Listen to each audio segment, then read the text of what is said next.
Hello, welcome. This is the September 2015 video edition of the Iowa General Fund Monthly Revenue Memo.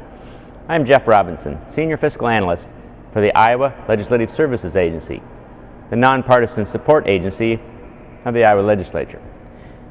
This video will cover Iowa net general fund revenue for the first 3 months of fiscal year 2016.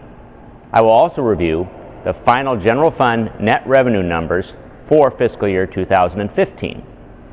Over the months of July, August, and September, Iowa net general fund revenue increased $15.3 million, up just 0.9% compared to the same 3 months last year.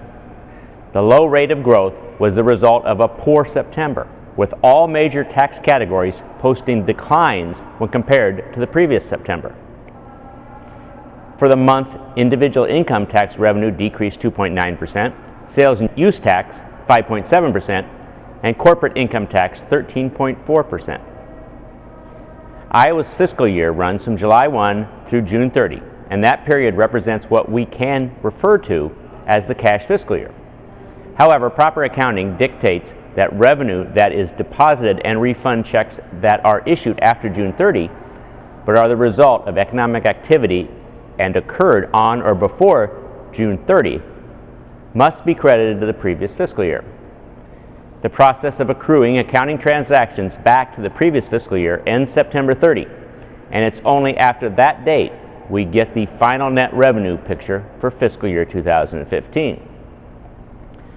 Fiscal year 2015 general fund revenue, net of tax refunds and including transfer revenue, totaled $6.82 billion, an increase of $330.6 million, or 5.1%. This table provides revenue growth by major revenue source. Note that for this table, revenue is adjusted for accruals and refunds are subtracted from gross receipts. This provides a true look at net revenue by major source on a fiscal year basis.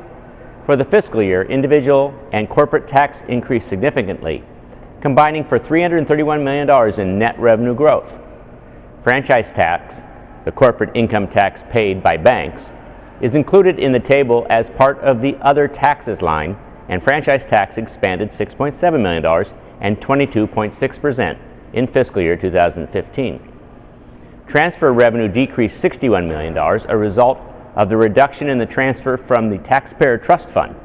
That transfer covers the second year of the Taxpayer Trust Fund tax credit, a tax credit that returns a portion of excess general fund revenue to qualified individual income tax payers. Although growth was positive for the year, sales and use tax growth lagged other taxes at 2.2% for the year, a surprisingly low rate of growth considering the 8% growth in individual income tax.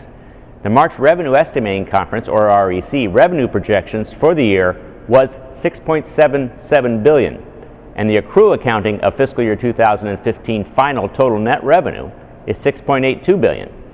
So the final numbers were $52.3 million above that projection. This table provides the net revenue differences by projection category between the March REC projection and the revenue that actually arrived in fiscal year 2015.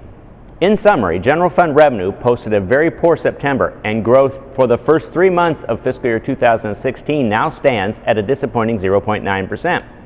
The accounting for fiscal year 2015 is now concluded, and revenue for the year increased $331 million, $52 million above projections. Individual income tax, corporate income tax, and bank franchise tax all posted strong gains for the year, while sales and use tax growth, while still positive, was low. I thank you for your time and your interest in Iowa General Fund revenue. Goodbye, and please check out the next monthly video memo in early November.